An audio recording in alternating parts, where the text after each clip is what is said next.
Listo. Entonces primero puse para que se ingresaran los datos, que en este caso eran D, B y Y. Y tenía que encontrar Z. Entonces, primero encontré que lo hice eh, con como el triángulo de medir 180 grados, pues resté los otros dos datos que ya tenía y me dio E. Listo, súper bien. Luego Vemos saqué. este triángulo de acá. Si yo ya tengo B y D, puedo encontrar E como 180 menos D menos B, porque efectivamente todos los ángulos suman 180. Pues aquí señalando como cuáles son los ángulos para los que de pronto no lo alcanzan a ver. El que acabo de encontrar es E. Ahora sí, continúa por favor. Luego hallé C de la misma manera que una línea recta son 180 grados, entonces le resté E a 180 y así hallé C. Luego para A lo hallé restando 180, que es de un triángulo, y 90 grados porque es un triángulo rectángulo, y así me dio A. Luego pasé a radianes y para sacar Z puse Y, que era uno de los datos que ya tenía, sobre la tangente de A para dar Z. Listo, súper bien. Para los que no tienen dudas, última parte, recordemos que tangente es opuesto sobre adyacente, o sea que tangente de A es Y sobre Z. Yo puedo despejar Z mandando el Z para el otro lado, el tangente para abajo, pues lo que está multiplicando pasa bien, y ahí ya tendría la solución de haber encontrado la Z. Súper bien, en este caso se ponía que resolvería la nota y vamos con la siguiente persona que había llamado, que era a Juan Diego. Un segundito porfa, ya voy por acá, miremos si encuentro a... No, pero no era aquí, era acá. Juan Diego, creo que solo hay un Juan Diego o hay más de un Juan Diego. No, solo hay uno, Juan Diego Castrellón. Listo, Juan Diego de pronto está listo como para presentar el ejercicio. De hecho, creo que no está en clase, entonces en este caso, bueno, tristemente aquí pasamos a notas y esto pasaría a 0. Como les decía, pues todos empiezan con 5. Ya se trata más como de conservar ese 5 realmente. Listo. Igual si en algún momento pues vuelve y le toca a Juan Diego, pues tendrá la posibilidad de recuperar. Ahora vamos con la siguiente persona que habíamos llamado, que era Jonathan. Jonathan está por acá. Sí, profe, sí, profe. Súper bien. Ya subiste el código a GitHub, Jonathan. Sí. Y me compartiste. Ah, sí, aquí está. Súper bien. Pues no había visto. Listo, entonces vamos a ver. Aunque veo este. Ah, no, ya. ¿Cuál Ese es el es? proyecto 6. Proyecto Va 6. a ser el segundo ejercicio. El segundo es el que acabamos de hacer. Sería El hoy. segundo es el que acabamos de hacer. ¿Cuál vamos a hacer? El El 3. tercero, sí, exacto. El de Ah, WDX. listo. Sí. Entonces el del proyecto 7. Listo, súper bien. Les sugiero unos nombres de pronto un poquitico más específicos. No es necesario, pero ayuda, ayuda. Listo. Entonces, escuchemos por favor la explicación de Listo. Jonathan. Entonces el ejercicio nos dice que tenemos W, D y X. Entonces lo que hacemos primero es pasar de a radianes para después hallar T, porque las operaciones de mat.coseno o mat.sin se necesita estar en radianes, porque si no, pues para que el resultado bien. Entonces pasamos de a radianes, de ahí hallamos T con la ley del coseno, Listo. hallamos T con la, Aquí, perdón, hago un paréntesis para los que no recuerdan la ley de coseno. La ley de coseno nos permite encontrar relación entre lados y ángulos cuando el triángulo no es rectángulo. Pero lo puedo utilizar en cualquier tipo de triángulo, pero pues se utilizan triángulos no rectángulos. Y la ley de coseno nos dice que para encontrar el lado opuesto a un triángulo, yo tengo como un lado, otro lado y quiero encontrar el lado opuesto, lo que yo hago es utilizar esos dos lados y el ángulo entre ellos. ¿Cómo es? Cada lado al cuadrado menos dos veces la multiplicación de los ángulos por el coseno del ángulo entre ellos. Es relativamente fácil de aprender la fórmula, pues o al menos en su momento lo utilicé tanto que me la aprendí de memoria, pero es parecido como a un Pitágoras, solo que hace Pitágoras, le pongo un término adicional que es menos dos veces la multiplicación de los lados por el coseno del ángulo entre ellos. Y me permite encontrar en este caso uno de los lados opuestos. Miremos acá, como lo estoy haciendo con W, que es este lado de acá, y con X, que es este lado de acá, estoy encontrando este lado de acá que se llama T. Y efectivamente tenía todos los datos que necesitaba para este caso. Súper bien, Jonathan, continuemos por favor. Listo. Ahora llegamos y hallamos B por la ley del seno. Después la pasamos a la inversa de B, y después la pasamos a radianes. B a grados, porque nos la dan radianes. Como el programa nos la dan radianes, la pasamos a grados. Listo, después hallamos C, porque E y C juntos tienen que dar 180. Entonces le restamos 180 menos D menos B2. ¿Cierto? Después hallamos ya C y la convertimos en radianes. Hallamos C 180 menos C. Después la pasamos a radianes, y después hallamos Y por Y. Hallamos Y con esto, ¿cómo es que se llama esto? Pero esto ya es relación trigonométrica normal, coseno es opuesto coseno es adyacente sobre hipotenusa. Y ya, sí, pues ahí está bien. O sea, aquí coseno de este ángulo va a ser el adyacente, que es Y, sobre la hipotenusa, que es T, y de ahí podría despejar Y, que es el dato de interés. Listo, muy bien. Listo, no, está bien. Recuerden, cuando tengan dudas, aquí voy a escribir en el canal chat 001. Cuando tengan dudas, siempre pueden utilizar SOHCAHTOA, lo que acabo de escribir ahí.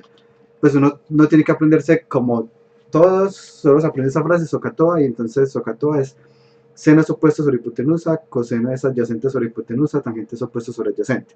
Así me los aprendí yo hace más de una década que vi matemáticas, sí, hace como 2000, sí, más o menos 10 años, y todavía me acuerdo. Pero realmente cuando uno se aprende estos como sistemas de memoria, que son con palabritas, se logra recordar con mucho más tiempo las fórmulas. De hecho, todavía me acuerdo de los códigos de colores de las resistencias. Vuelvo a acomodar otra vez la cámara un poco, o al menos le bajo un poco, perdón, acá, que quedó demasiado transparente. Los códigos de colores de las resistencias, por ejemplo, las resistencias son pues como unos aparaticos muy pequeñitos que tienen los códigos de colores por uno saber las resistencias. Mientras más resistencia impide más el flujo de corriente, menos resistencia, mayor flujo de corriente. Se utiliza pues mucho en electrónica. Y para aprenderme el código de colores había algo que se utilizaba, que era Necaro Namaveratsu. Entonces negro es 0, café es 1, Necaro, rojo es 2, y así sucesivamente pues se iba subiendo. Normalmente pues tratar de hacer estas referencias para temas de memoria es muy útil, sobre todo porque hay pues profes que no permiten, no tienen como permitido el uso de fórmulas durante los parciales. Entonces es bueno tener como sus sistemas para poder recordar. Listo, muy bien ahí Estefanía y Jonathan. Vamos a pasar ahora a la última persona que había llamado. Perdón, igual voy aquí a la parte de random y borro a Jonathan, que ya salió. Listo. Y en este caso me faltaría una persona. Ya no me acuerdo si había llamado ya a otra persona o no. Ya había llamado a alguien más para el último ejercicio. Debe haber anotado. Bueno. Creo que sí, profe, creo que es el que aparece ahí. En este, pues como ya borré algo, cada vez que uno hace alguna operación, cambia. Porque él vuelve y genera el aleatorio. Cada vez que uno ejecuta el código. Pero bueno, no hay problema. Voy a mirar si de pronto... No, es que a mí me tocaba el cuarto, pero como alguien no vino, me tocó el 3. O sea, Sí. Usted ya le tenía asignado el 3 a alguien, Sí, a mí me sí. tocaba el 4. Sí, gracias, sí, y verdad, no estaba y por eso le bajé la nota. Ya, gracias. Pero está reiniciando el computador todavía y nada que le enciende. Listo, bueno, entonces en este caso pues faltaría ver si Susana alcanza a volver ahorita antes de que termine la clase, pues explicar ese, y si no, bueno, penalización, que no sería el caso ideal. Pero igual nuevamente se puede, pero igual en este caso se se puede recuperar pues nuevamente, o cuando vuelve y le toque, o en el parcial. Recuerden que igual si tienen 0 en la tarea, pero sacan 5 en el parcial, es como si la tarea la obtuvieron también en 5, entonces pues siempre hay muy buenas oportunidades. Ahora sí, paso por acá a que veamos el tema de hoy. Para la próxima clase hay bastantes ejercicios que tengo ahí asignados para que por favor los revisen muy bien, pues ya ahorita les digo cuáles son, y nuevamente muy importante, los suban a sus GitHubs. Los links de GitHub se montan en un formulario que yo les compartí en el canal de programación. En el canal de programación, ahí pues que es el canal de ustedes, programación es el canal de ustedes, ahí casi que de últimas está la información donde les monté, donde se monta, o inclusive también en la diapositiva de GitHub dice dónde deben montarlo. Ahora, continuando por acá, entonces tenemos el tema de condicionales, y vamos a ver entonces de qué se trata esto. Bueno, hasta ahora ustedes han hecho ya varios códigos, pues de hecho hasta este momento deben haber hecho más o menos 8 programas diferentes. Estos 8 programas lo que hicieron fue algoritmos que toman unos datos de entrada, hacen unas operaciones y nos dan unos datos de salida. Como si fuera algo que va desde arriba, desde el inicio hasta el final, pasando por unas entradas, procesos y salidas. Pero ¿qué pasa cuando uno quiere que eso dependa de algunos caminos? Como que yo puedo irme por este algoritmo, o el algoritmo puede basarse por acá o irse por acá. En este caso lo que hacemos es utilizar algo que se conoce como los condicionales. Los condicionales son lo que nos va a permitir, como se ve aquí en el diagrama, crear unas vertientes. Miremos acá, entonces yo tengo un ejemplo de un condicional. Y miremos el algoritmo como está acá. Entonces me dicen, si primero inicia el programa, tengo una cantidad de llaves, si las llaves son mayores a 0, voy a descontarle la llave y abrir la puerta. Entonces si tengo las llaves, descuento la llave, abro la puerta y finaliza el programa. Esta parte de descontar la llave es un poco como en varios videojuegos, pues en el mundo real no es así, uno abre la puerta y uno todavía tiene la llave. Es más un poco como en concepto de videojuego, como en Zelda, por ejemplo. En Zelda uno tiene una llave, pero cada vez que uno utiliza la llave, por alguna razón la llave se quiebra, no sé, se consume en todo caso.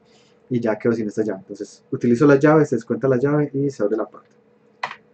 Y veremos cómo sería entonces ese código. Entonces tengo acá, tengo una cantidad de llaves, en este caso 2 llaves. Si la cantidad de llaves es mayor a 0, entra esta parte del código en donde le descuento una llave y abre la puerta, y si no, se salta la parte de abrir la puerta y finaliza el programa. Quiero que miremos un momento la parte de descontar la llave. Con el operador menos igual voy a darles un ejemplo de esto porque no siempre es como tan evidente. Yo tengo acá una variable que se llama llaves, empieza en 5.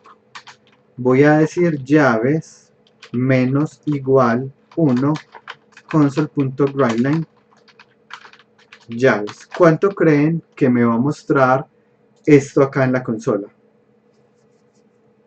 4. Súper bien, exacto. Me va a mostrar 4 porque al 5 que tenía le desconté una llave. Y asimismo yo este operador lo puedo utilizar con otros números. Llave será 5 menos igual 3. ¿Cuánto debería mostrarme?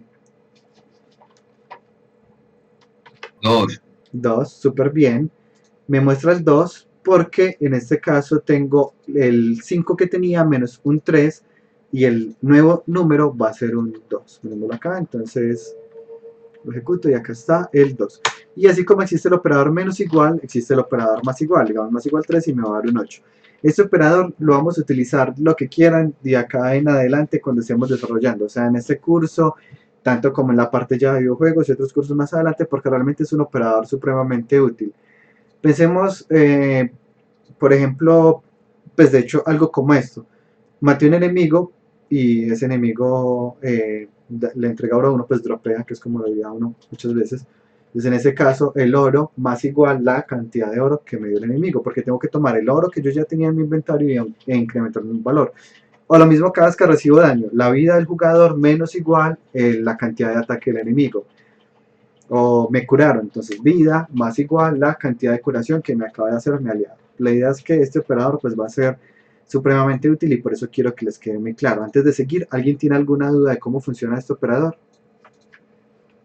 No, pero quería preguntarte si en el viejo y querido LOLcito, cuando uno tiene pociones o objetos consumibles, ¿este es aplicado de esta manera o no? Más o menos, pero en League of Legends ya es un poco más complejo porque hay una fórmula. Es, Ajá. digamos, más igual 3 multiplicado por, digamos, los amplificadores, porque hay ítems o runas o maestrías que hacen que uno regenere más. Por ejemplo, si uno se consume una poción que da 50 de vida, daría 50 de vida, ¿cierto? Pues normal, más igual 50 distribuido a lo largo de un tiempo. Pero si uno se consume la poción y tiene un ítem como el Spirit Visage, que le daría, que incrementa un 20%, entonces ya no sería 50, sino que sería 50 más un 20%, o sea, se curaría 60. También hay runas que le meten la curación a uno. Bueno, entonces sí, sí, pues seguramente utilicen el operador más igual, pero es más complejo porque tiene una fórmula acá de cuando esto pasa. Lo mismo que el daño. La vida, pues cuando uno recibe daño en League of Legends, digamos, vida igual a 100 y me van a hacer daño, entonces mi vida menos igual la cantidad de ataque del enemigo, ¿cierto? Digamos que el enemigo tiene 30 de ataque, sería algo parecido a que me quita 30 de vida, pero no le quita exactamente 30 de vida. ¿Por qué? Porque uno la vida de uno le baja menos en la medida que uno tenga armadura. De hecho, la fórmula de cómo se calcula el daño en League of Legends lo puse como uno de los ejemplos de la primera clase. Ese está como entre los ejemplos de clase para hacer el cálculo del incremento de nivel. Y esta es la ecuación que utilizan en particular pues, en el juego League of Legends para la reducción de daño. Entonces veremos que se multiplica por 100 sobre 100 más armadura. Entonces menos igual ataque, pero ataque multiplicado por 100 dividido 100 más armadura. Digamos que tengo 70 armadura. Y entonces sí, utilizo el operador menos igual, pero el daño que me hacen no es completo, depende del armadura, digamos acá 100, si no tuviera armadura me quedaría con 70, pero miren que en este caso quedé con 82, porque quedé con 82, pues nuevamente porque la armadura hace que yo reciba menos daño. Entonces sí, se utiliza el operador menos igual o el más igual, pero hay unas fórmulas adicionales ya dependiendo de la lógica del juego. Esta fórmula funciona súper bien, o sea, si alguna vez van a hacer algún juego que tenga atributos como ataque y armadura, no tiene que ser pues un MOBA como League of Legends, un action role playing game. O sea, pienso digamos algo tipo The Witcher, por ejemplo, donde tengo un personaje, pero igual recibo daño, un Skyrim, lo que sea, un mapa reducido, pues porque esos mapas de estos dos juegos son gigantescos. Puedo calcularlo, tomar la fórmula que utilizaron ellos tal cual y funciona súper bien. Mientras más armadura tengo, menos daño recibo. Pero no siempre es lineal. Mientras más armadura tengo, igual la reducción se va haciendo más bajita, de modo que no simplemente yo me dedique a comprar armadura porque así no van a recibir daño. No, pues esa fórmula que ellos tienen realmente la tienen muy bien pensada. Pues no es que haya salido así como de la nada, no, ellos tuvieron que haber iterado mucho para lograr llegar a esta clase de ecuaciones.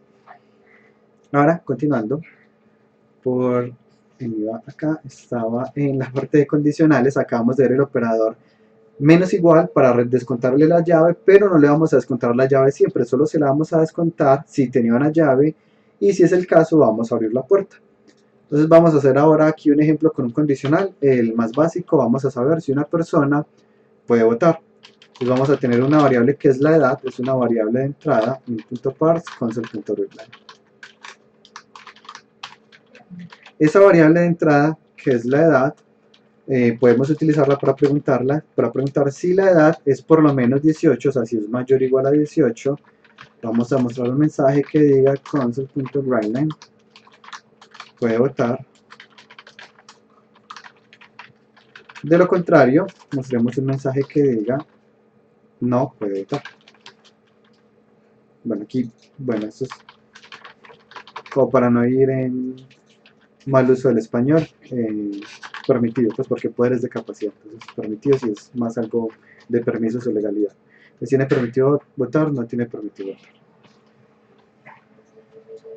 Y acá me piden que ingrese la edad, no sé, 50 años y tiene permitido votar. Pongamos por acá un mensaje que me faltó para que la persona sepa que le están pidiendo. Sí. Una pregunta. Es que, pues cuando yo estoy haciendo código, me toca siempre al final de todo el código poner un console read key para que no se me cierre el programa inmediatamente. Es porque le estás dando aquí con la flechita o con F5. Dale control F5 y control F5 garantiza que la consola se queda abierta. aunque yo no ponga nada al final. Control F5. Exactamente, control F5, sí. Ahora miremos acá, ingresé una edad de 10, me dice no tiene permitido votar, aquí funciona el condicional. Y miremos esto que acabo de poner acá, este else es básicamente lo que va a ocurrir en el caso opuesto. Quiero que lo miremos acá. Entonces, así como puedo poner una qué pasa cuando sí se cumple la condición, que en este caso es descontar la llave, abrir la puerta, podemos especificar qué pasa cuando no se cumple la condición. Miremos acá, le estoy diciendo en el diagrama, si tiene las llaves, descuéntele la llave, abra la puerta, de lo contrario, llame a los guardias. Ahora, así como yo tengo una condición y un caso opuesto, yo también puedo tener condiciones dentro de condiciones. Decimos acá, si edad es mayor o igual a 18, tiene permitido votar. Pero voy a decirle acá, si edad es mayor o igual a 200, preguntémosle cómo es que está vivo.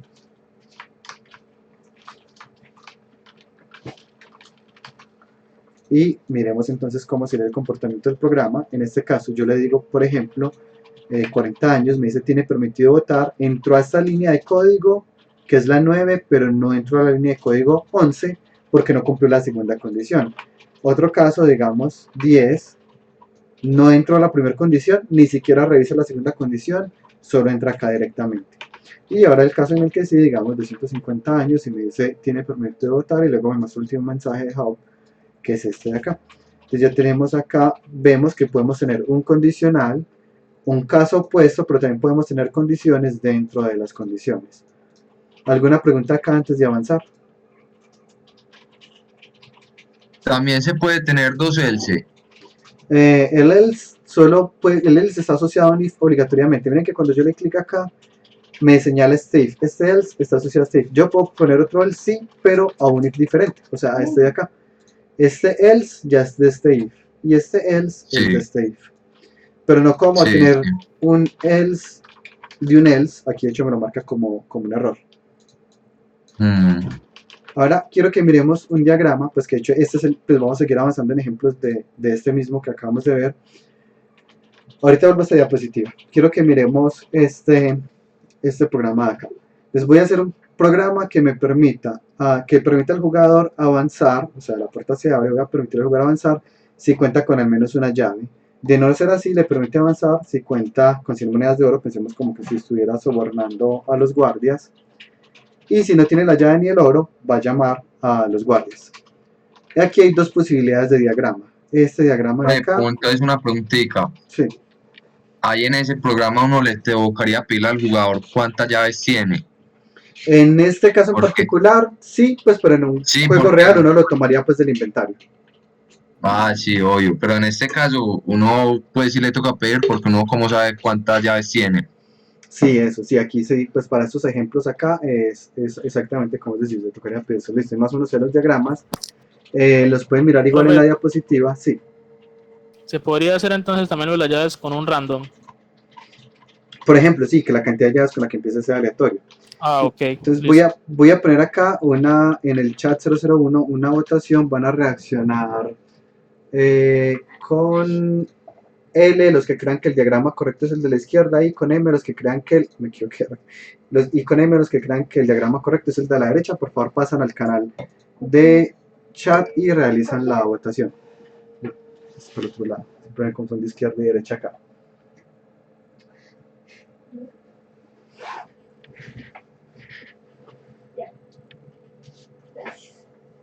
Y se revisen por favor bien el diagrama y aprovechan para votar. Ya van apenas 4 votos, pueden animarse a votar más, sí, 5, listo. Pero bueno, digamos que hasta ¿Cómo ahí, es que la votación? L si cree que es el de la izquierda o cómo es eso. y M sí es el de la derecha. Y se vota dándole clic en agregar reacción. Y aquí están L o M. Listo. Igual, ahí súper bien, entonces la mayoría efectivamente votó por el correcto, que es este de acá de la derecha, en donde, revisémoslo por acá, lo que tenemos es lo siguiente. Voy a tener acá, miremos por qué el de la izquierda se equivocaba más bien primero. En este caso, supongamos que yo no tengo las llaves. ¿Tengo llaves? No. Me pregunta, ¿tengo el oro? Y si yo tengo el oro, bien, abre la puerta, no ocurre ningún problema, así pareciera bien. Ahora supongamos que yo tengo las llaves, me abren la puerta, me descuentan la llave y no tengo el oro. Entonces entro acá y llamo a los guardias. O sea que a pesar de que tenía la llave, abrió la puerta, pero igual llamo a los guardias porque ya no cumplí la condición del oro. Es decir, estoy tomando unos caminos que no son los correctos. Mientras que acá tengo las llaves, sí, abre la puerta, finaliza.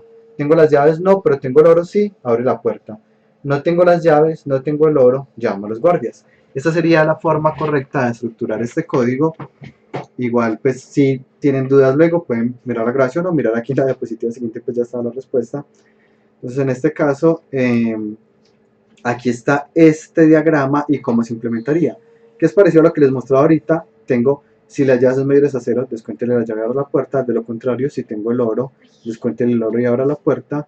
De lo contrario, llame a los guardias, finalice el programa. Por favor, miren en este caso el diagrama y miren el código y me cuentan si tienen alguna pregunta.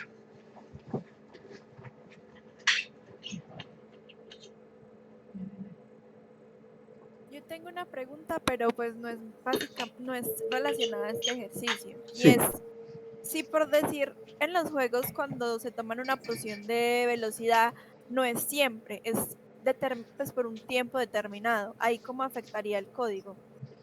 En esos casos siguen siendo condicionales, solo que esos condicionales pues se hacen con contadores de tiempo. Entonces yo cuando estoy trabajando en un sistema, digamos, en este momento estamos trabajando con la consola porque la consola nos permite hacer prueba rápida, pero cuando uno va a hacer algo más robusto, no utiliza la consola, sino que utiliza algo más serio. Pues uno puede utilizar Visual Studio, pero Visual Studio para crear aplicaciones de escritorio, uno no crea una aplicación de consola. O cualquiera sea el software que va a utilizar, va a tener unos sistemas para conteo de tiempo. Todos aquí creo que son de entretenimiento. Si hay alguien que no sea de entretenimiento digital, por favor me avisa por el chat. Para tenerlo Yo no como- soy profe, yo soy de sistemas. Jonathan es de sistemas, no sabía. Pensé que todos eran Yo de... también, de sistemas. Listo, súper bien. Entonces tengo estudiantes de ciencia de datos, sistemas y entretenimiento, 32 de entretenimiento, 4 distribuidos entre sistemas y ciencia de datos. Listo. Bueno, notarán que mis ejemplos son muy asociados a videojuegos, pues porque la verdad es el tema en el que he trabajado. Yo no he trabajado en desarrollo de software de forma muy tradicional. Entonces miremos acá, cuando yo estoy en un sistema como Unity, vamos acá a llamar este ejemplo, que es el mismo código como lo hemos venido haciendo con los condicionales y todo, pero aparte de tener los condicionales, uno tiene un sistema que en este caso se llama el update, que se va a llamar constantemente, todo el tiempo. Entonces yo puedo poner acá una variable, en este caso es float, como les había hecho cuando uno trabaja con Unity y trabaja con flotantes, y el tiempo tiene decimales, pues el tiempo no va 1, 2, 3, el tiempo tiene 1.01, 1.02, 1.03, tiene decimales. Entonces acá puedo contar tiempo con este comando de acá. Miren que de hecho estoy utilizando el operador que acabamos de ver, el más igual. Me sirve para acumular tiempo. Y acá yo puedo preguntar si el tiempo, que ya pongámosle este el nombre completo. Si el tiempo es mayor a 5 segundos, supongamos que es una poción que dura 5 segundos, perdón, si el tiempo es menor a 5 segundos, haga algo, pues que es mientras está la poción. Digamos, ir algo aquí como float, vida igual a 0, float, regeneración. Esa regeneración pues va a ser cuánto me da la poción por segundo. Entonces digamos que la poción me da 50 vida por segundo. Bueno, la vida digamos que está en 100. Y aquí sería como la vida va a ser más igual a la regeneración. En este caso hay que multiplicarla por el tiempo. Esto es un tema de unidades. De pronto los que tengan física más frescos recuerdan la importancia de las unidades. Esto está en términos de vida, pues tengo 100 de vida, esas son las unidades vida. Regeneración está en términos de vida sobre segundo, pues cuánta vida gano por segundo. Y tengo que volver a multiplicarlo por el tiempo para que este que está dividido sobre segundo, este que está multiplicando por segundo se cancelen y me dé las unidades correctas. Como multiplicar velocidad por tiempo para que me dé distancia. Sería como la analogía aquí, pues es un tema de unidades nuevamente.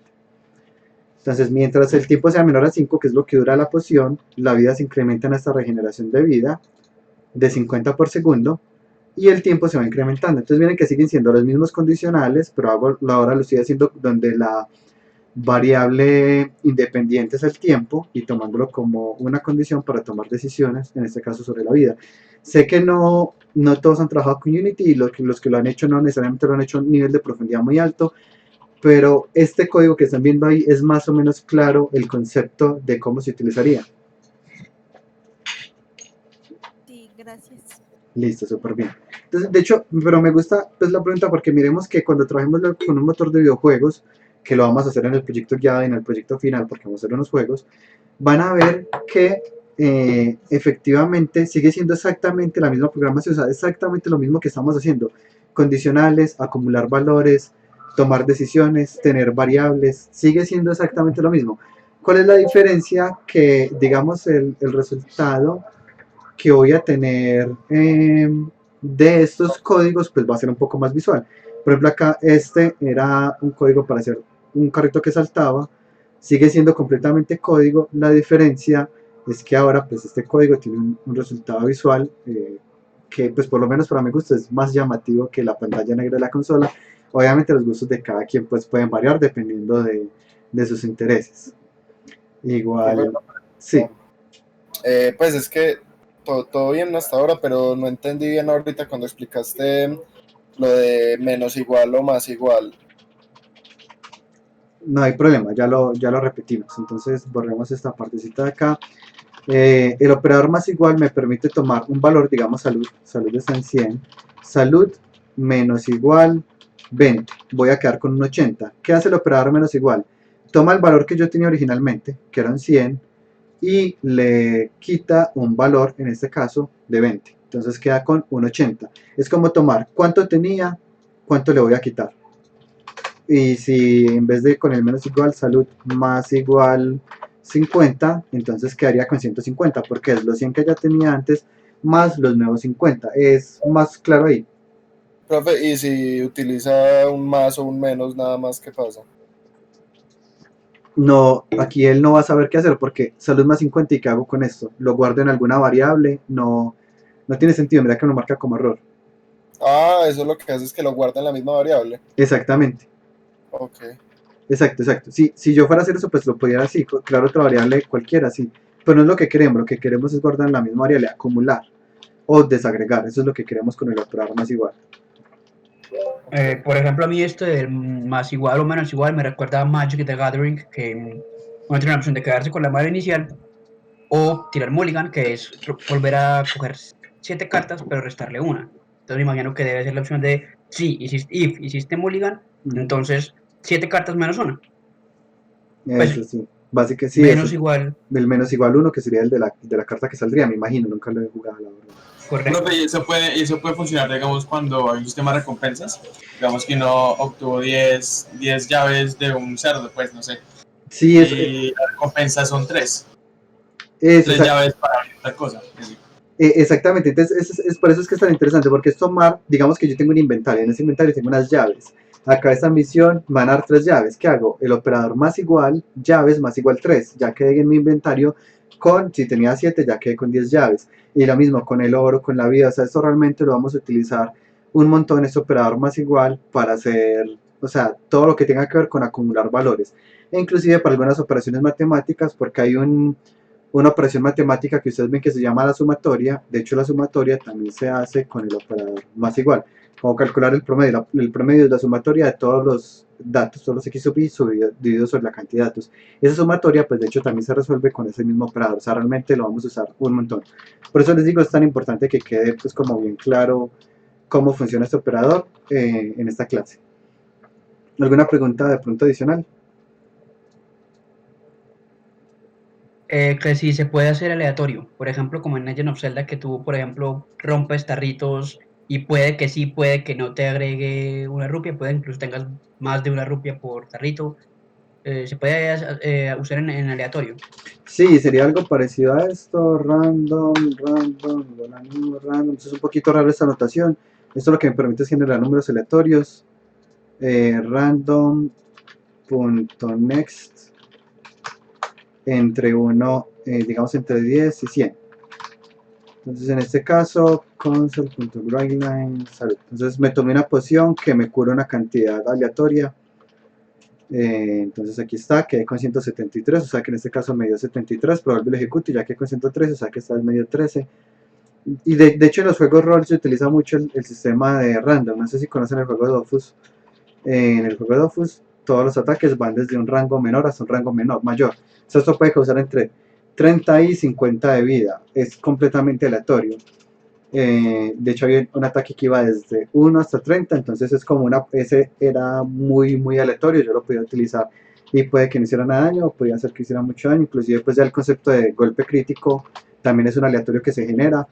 Tiro un dado, y el dado es pues un dado imaginario, esto ocurre dentro del juego, es mayor a 7, y en ese caso es un golpe crítico, por ejemplo, supongamos que tengo 30% de probabilidad de golpe crítico. Entonces lo podría hacer como si tiene un dado que tiene 10 caras.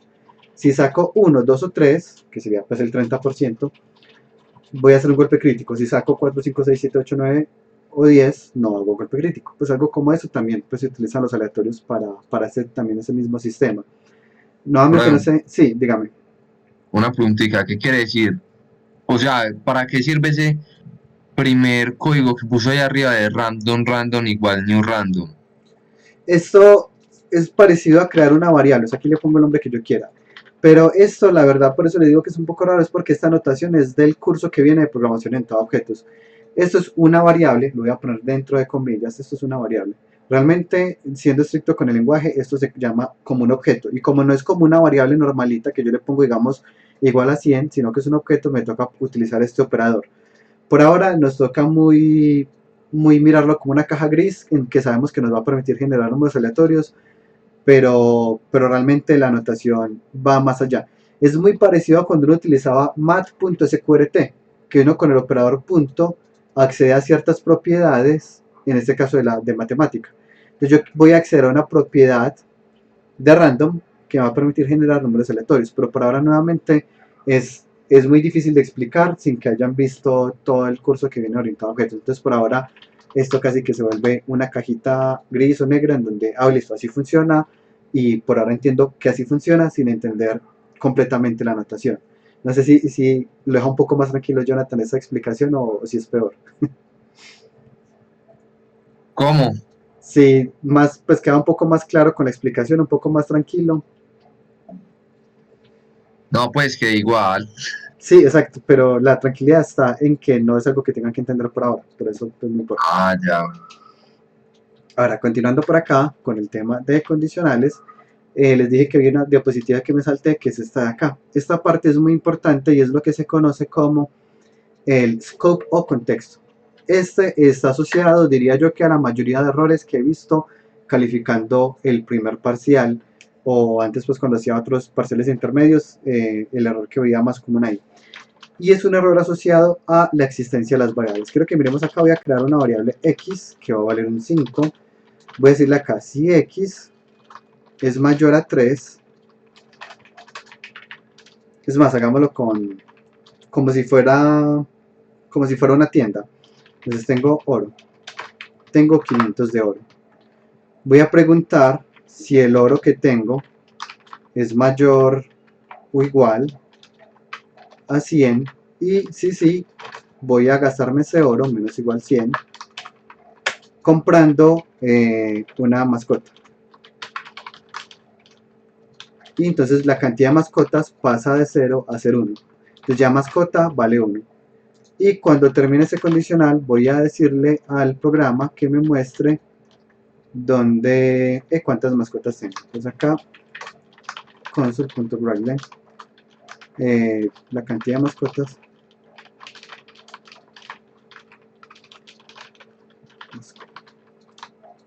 pero miremos que me lo marca como un error. O sea, a pesar de que aquí le dije que ya tengo una mascota, aquí me lo marca como un error.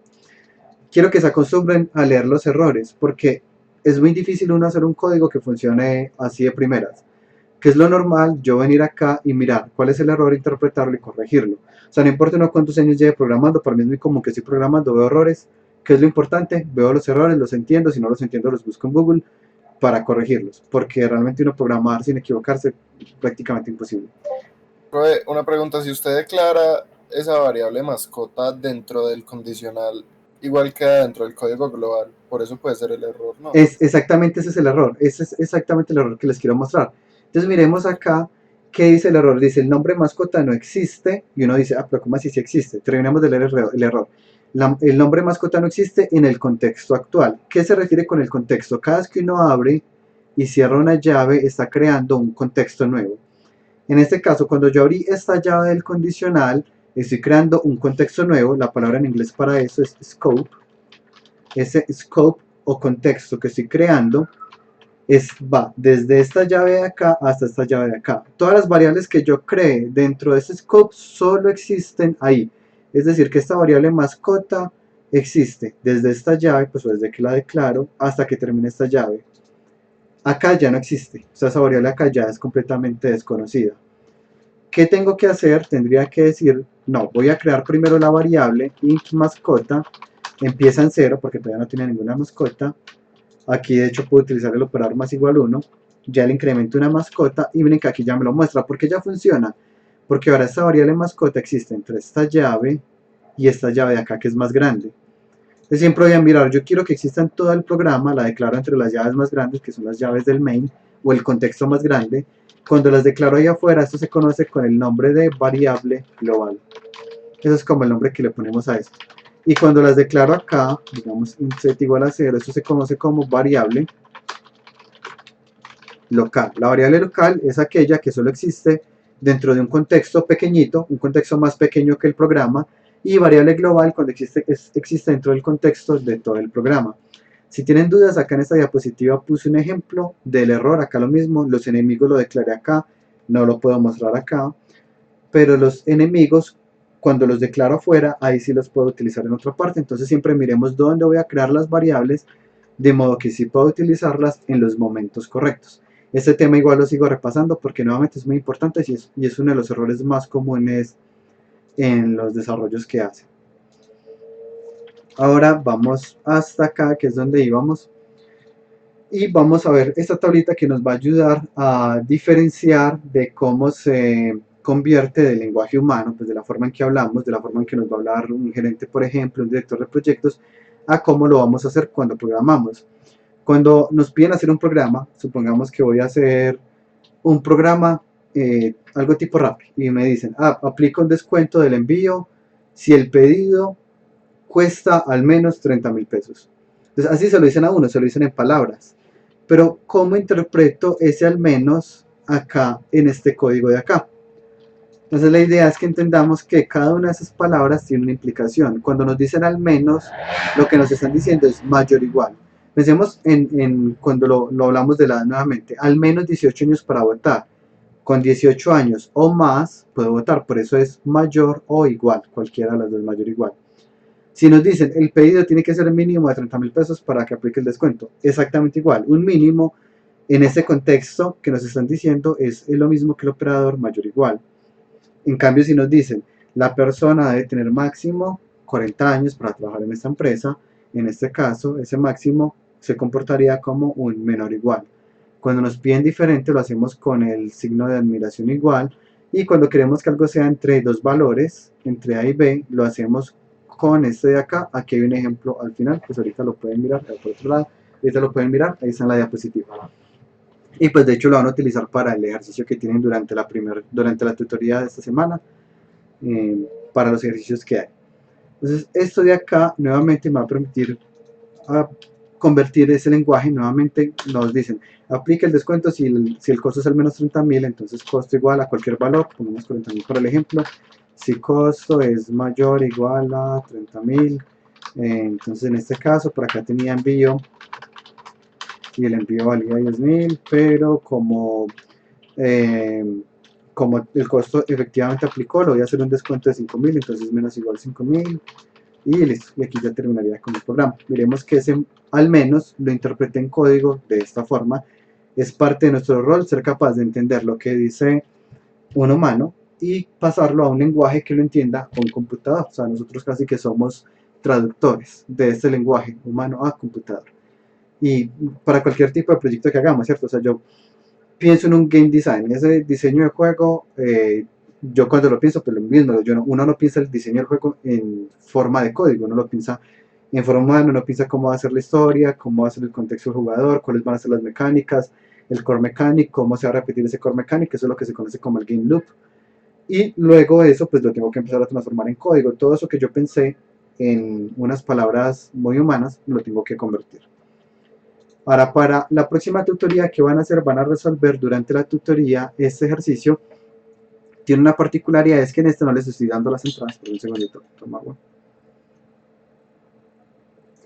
Como los triángulos que yo les decía, las entradas son X, Y, Z y las salidas están. En este caso quiero que se tomen el trabajo de investigar sobre este concepto que se llama índice de masa corporal. Es un concepto que nos ayuda a tener un estimado, no es preciso, un estimado de si una persona está baja de peso, está en un peso normal o si está en sobrepeso o obesidad. Entonces van a buscar para calcular el índice de masa corporal qué variables se utilizan, lo buscan en Google, y la salida pues va a ser efectivamente el índice de masa corporal, pero aparte de un mensaje que le diga a la persona, usted está, por ejemplo, usted está baja de peso. Ese lo van a hacer durante la tutoría junto con este desafío de acá. Para este les doy acá igual una ayuda inicial, y es que vamos a utilizar el discriminante, que es un término muy importante en matemáticas. El discriminante es lo que va dentro de la raíz de una ecuación cuadrática. Voy a empezar desde un contexto más sencillo. Cuando yo tengo una ecuación, digamos, 3x más 5 igual a 0. Yo puedo despejar x de acá. Yo diría x, bueno, 3x igual, paso el 5 que estaba sumando a restar, menos 5. Tengo el acceso del zoom con el más y menos, listo. Y luego el 3 que estaba multiplicando pasa a dividir, entonces menos 5 y otros. Y ahí despejé x. Solo hay un posible valor de x que me va a dar la respuesta, que era menos 5 tercios. Cuando x vale menos 5 tercios, esta ecuación se cumple. Pero hay unas ecuaciones que son un poco más complejas. Pensemos en algo como esto. Yo les digo, x al cuadrado es igual a 25. Pues vamos a sacar el cuadrado con otro texto. X al cuadrado es igual a 25. Esto es más difícil porque tiene dos soluciones. Podría ser que x valga 5 y me va a dar, o podría ser que x valga menos 5 y también me va a dar. Siempre que algo tenga grado 1, pues aquí no le pongo el grado porque es 1, el 1 no se pone, hay una única solución. Pero cuando algo es de grado 2, hay dos soluciones. Algo es de grado 3, hay tres soluciones. Específicamente para estas ecuaciones cuadráticas hay una forma muy común, que es que yo tengo una constante multiplicada por la variable al cuadrado más otra constante multiplicada por la variable elevada a la 1 más, o puede ser menos, pero la verdad no importa, otra variable cualquiera igualada a 0. Y me interesa saber esas dos posibilidades de x que me sirven para resolver ese problema. Esto es muy utilizado en ecuaciones diferenciales y en física. Por ejemplo, para el tiro parabólico tiene exactamente esa misma ecuación, por el hecho pues, de que el tiro parabólico, la parábola pues cumple una ecuación cuadrática. La forma general de esto que ponemos es ax al cuadrado más bx más c igual a 0. Y como es un problema tan común, pues ya hay una fórmula que se desarrolló hace demasiados años que nos permite resolver ecuaciones de esta forma, que es la ecuación cuadrática, pues la fórmula cuadrática, fórmula general o la fórmula del estudiante, que es menos b más menos no existe en programación. Lo que tengo que hacer es la ecuación del más y luego hago la ecuación del menos. Son dos ecuaciones separadas. Porque hay dos ecuaciones, porque una ecuación me va a permitir encontrar uno de los valores de x cuando es positivo, y cuando lo hago con el más menos el menos, me va a darle otro valor de x. Por eso el más menos, porque tengo dos respuestas. Menos b más menos, en este caso solo voy a poner el más, da al cuadrado menos 4a por c, todo dividido sobre 2a, que ya lo voy a terminar de copiar. Esto acá dividido 2a. Esto va dentro de una raíz, y esto me falta el cuadrado, ponemos este de acá, al cuadrado, y esto va dentro de una raíz, algo como esto. Listo. Entonces acá está, esta es la ecuación que nos permite resolver esas ecuaciones. Esto que están viendo acá dentro del paréntesis es lo que me interesa, porque esa partecita que está ahí dentro del paréntesis es lo que se conoce como el discriminante. Entonces, esto que están viendo acá, esto es lo que se llama el discriminante. ¿Y por qué es importante el discriminante en las ecuaciones? Porque dependiendo del valor del discriminante puede ser que en definitiva no haya ninguna forma de solucionar este problema. Puede ser que simplemente no tiene solución entre los números reales. ¿Cuándo pasa eso? Cuando esto me da negativo, porque las raíces negativas no existen en el mundo, pues en el espacio de los números reales. También podría ser que me dé cero, en este caso toda esta parte de la ecuación desaparece y ya no importa si es más o menos, o sea que me va a dar una única respuesta, pues me van a dar dos respuestas que son exactamente iguales. O puede ser que sea positivo y me dé efectivamente dos respuestas, una calculada con el más y otra calculada con el menos. Este discriminante de acá entonces es la parte que vamos a utilizar para el segundo ejercicio que van a hacer durante la tutoría. Como las tutorías son tan corticas, pues aproveché para explicarles de una vez. Y hay otros ejercicios que son estos de acá, son dos ejercicios que son para hacer en el trabajo autónomo, y en la próxima clase nuevamente elegimos unas personas al azar para resolver estos ejercicios. Adicional, en la página, recordemos que ya terminamos la unidad 1, ya estamos en la unidad 2 condicionales. Acá van a encontrar este documento de Word que es otro ejercicio que deben resolver para la próxima clase. Este es un poquito más complejo. Si necesitan ayuda, recuerden que pueden ayudarse con su propio equipo de trabajo o con el monitor o con los monitores voluntarios que son Gabriel y Néstor, que escribieron hace poquito en el canal de programación, ofreciéndose también para los que tengan dudas, que son ex estudiantes míos. Y bueno, y así mismo cuando ustedes sean ex estudiantes siempre está la libertad de ofrecerse como voluntarios para ayudar a los otros compañeros. Ahora acá lo que tenemos es una tabla que nos va a permitir calcular las deducciones salariales. Les doy el contexto de una vez para cuando vayan a resolver este programa sea un poco más claro qué es lo que están haciendo. Entonces resulta que en Colombia hay tres figuras de contratos que le pueden hacer a uno.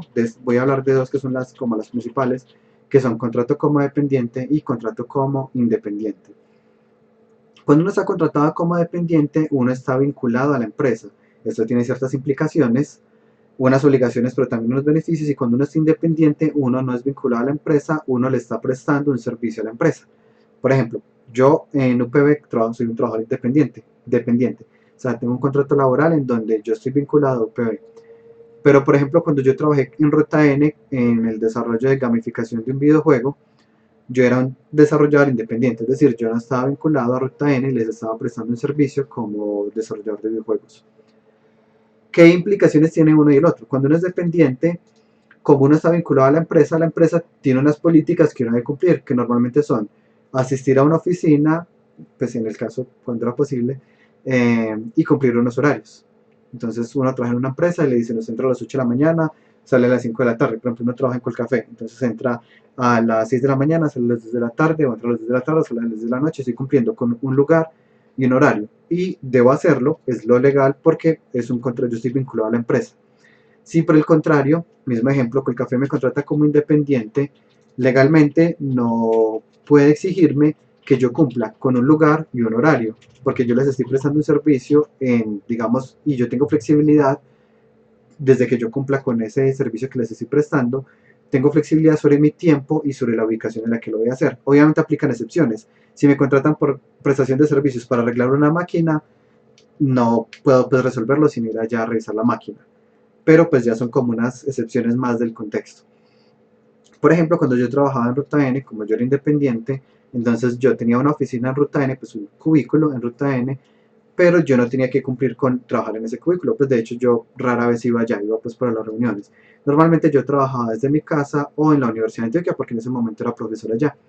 Y no había ningún problema, en ningún momento pues los jefes me dijeron nada, porque era independiente, pues legalmente no podían exigirme que fuera allá, pero igual pues todos fueron muy amables, y cuando yo les expliqué que prefería trabajar en otra parte, me dijeron que no había ningún problema.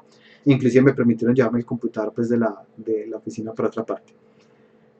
En este caso pues tiene esa ventaja de la flexibilidad. De hecho pues mientras yo trabajaba allá, pues yo me fui a pasear una semana y no había ningún problema. Uno no tiene que pedir pues exactamente un permiso, uno lo que avisa es como, voy a hacer por fuera esta semana para que por favor no me citen las reuniones. Y desde que uno cumpla con las metas, todo está bien. Las metas las miden con algo que se llamaba el reporte de actividades, que uno llenaba cada mes indicando que uno había cumplido con las metas que le establecieron para ese mes. Es muy útil cuando uno maneja un flujo de trabajo muy rápido, porque por ejemplo a mí me planteaban unas metas para cada mes y yo a veces lograba resolver las metas del mes en una semana. Entonces la primera semana trabajaba súper juicioso, lograba resolver ya todas las metas, y ya pues el resto del mes, digamos, me lo había ganado porque la meta pues que me habían planteado pues son fijas de acuerdo al flujo que plantearon del proyecto. Habían otros meses que sí eran un poco unas tareas que me demoraba mucho más porque no sabía de ese tema en específico, me tocaba investigar o lo que fuera. Lo importante, nuevamente, no era cómo distribuía mi trabajo durante la semana, sino al final cumplí con la meta y todo está bien.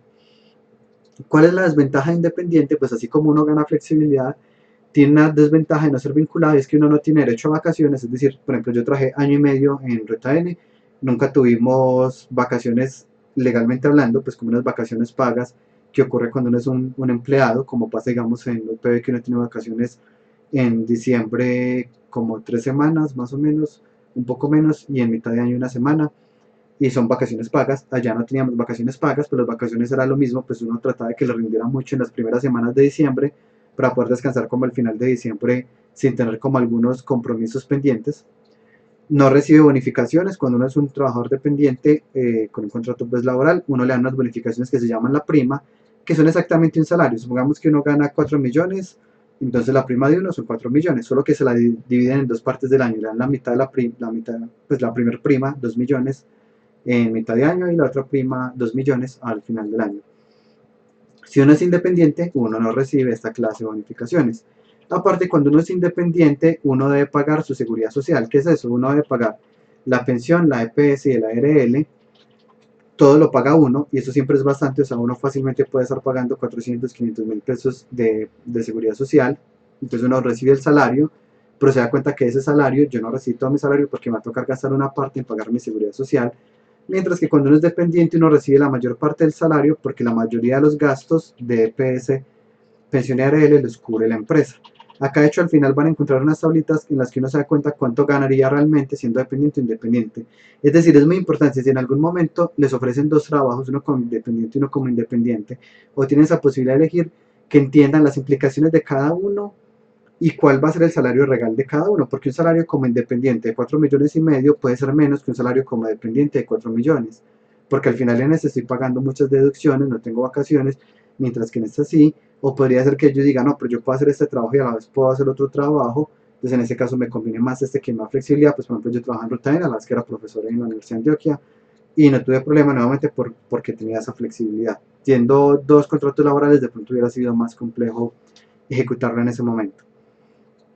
Aquí ya van a encontrar como la descripción de cómo se hacen todos los cálculos, lo deben leer muy bien. Aquí aplica lo que vimos hoy, vamos a convertir algo que es un texto en un código que entienda el computador, y nuevamente pues quiero igual que al hacer ese ejercicio se lleven como ese conocimiento de cómo va a funcionar un poco su vida laboral, que igual pues en algún momento van a trabajar, y es muy importante que entiendan cómo funciona todo esto. Todavía nos faltaría ver pues otros temas que son importantes para cuando estén trabajando, como retención en la fuente, pues que va asociada a declaración de renta, etcétera, pero por ahora pues esos los vamos a ignorar, solo vamos a incluir esto de acá. Hago acá una aclaración, yo estoy hablando de pensión, EPS y ARL, que son esos conceptos.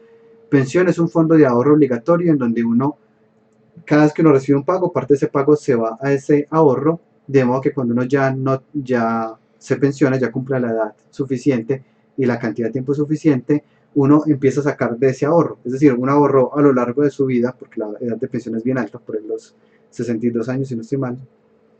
Entonces, durante toda mi vida ahorré hasta los 62 años en ese fondo que uno no puede tocar, el fondo de pensión uno no lo toca, y a los 62 años ya entonces el gobierno o la empresa privada en la que uno tenga el fondo de pensiones, como Protección, que es una empresa privada, le empieza a dar parte de ese ahorro a uno mensual. Cada mes llega y le da un poquito de ese ahorro, de modo que uno ya no está trabajando, pero pues uno igual sigue recibiendo un salario.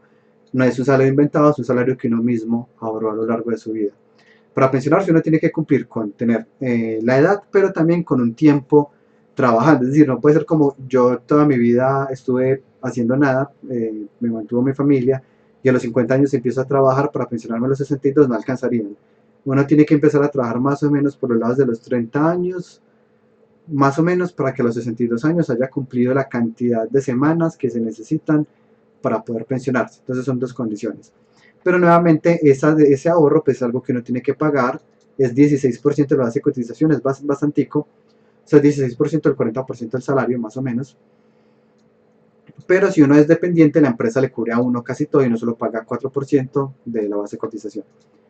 La EPS es ese servicio que nos permite acceder a citas médicas, cirugías, etcétera. ¿Por qué la EPS es tan barata? O sea, porque cuando uno va a una cita médica uno solo tiene que pagar 20.000, 30.000 pesos dependiendo de la tarifa, porque resulta que uno realmente lo que está haciendo es que cada vez que les paga mensualmente está como ahorrando en un fondo común. Este sí no es un ahorro solo de uno, este sí es un ahorro de todo el mundo, de todas las personas afiliadas a esa misma EPS.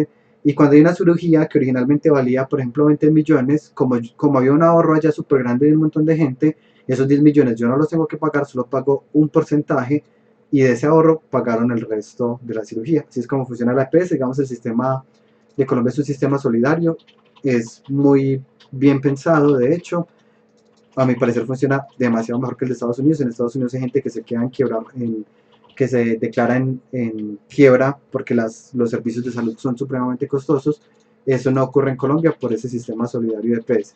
Es solidario porque las personas que ganan más, son tarifas C, se llama eso, pagan más que las personas que son tarifadas. Digamos, alguien que gane un mínimo, cuando va a una cita médica solo le toca pagar 3.200 pesos, hasta donde recuerdo, no recuerdo si ya habrá subido. Mientras que alguien que gane más, no solo paga más al mes, sino que cuando va a consultar le toca pagar 30 y algo de mil. Pero tiene sentido, usted tiene más, usted aporta más, de modo que la persona que gana menos igual pueda acceder a un sistema de salud decente y no pues lo vamos a dejar simplemente morir porque no podía pagar esto. Y por último, la ARL es muy parecida a la EPS, pero se trata de riesgos laborales. Si yo estoy dentro de UPB y me caigo de la silla, por ejemplo, y me quiebro la mano, no me atiende la EPS, sino que me atiende la ARL, porque fue un riesgo laboral, ocurrió dentro de la empresa, dentro del lugar donde laboro. El ARL pues va a costar más o menos dependiendo de qué tan arriesgado es el trabajo de uno. Unos profesores el riesgo es muy bajito, porque la probabilidad de accidente es bien bajita, mientras que si uno trabaja como bombero, entonces la probabilidad de riesgo es bien alta, entonces le toca pagar más, porque la probabilidad de que yo me accidente en mi trabajo es más alta. Entonces el ARL, por eso no pongo acá un número, porque el ARL va a depender de qué tan arriesgado es su situación laboral. Ya con esto terminamos la clase de hoy. Recordemos que tienen 2 ejercicios para la tutoría que están acá, el de índice de masa corporal y el de las ecuaciones. 2 ejercicios para la próxima clase, más este ejercicio para la próxima clase también. ¿Preguntas antes de que nos vayamos? O sea que hay 5 tareas, pues.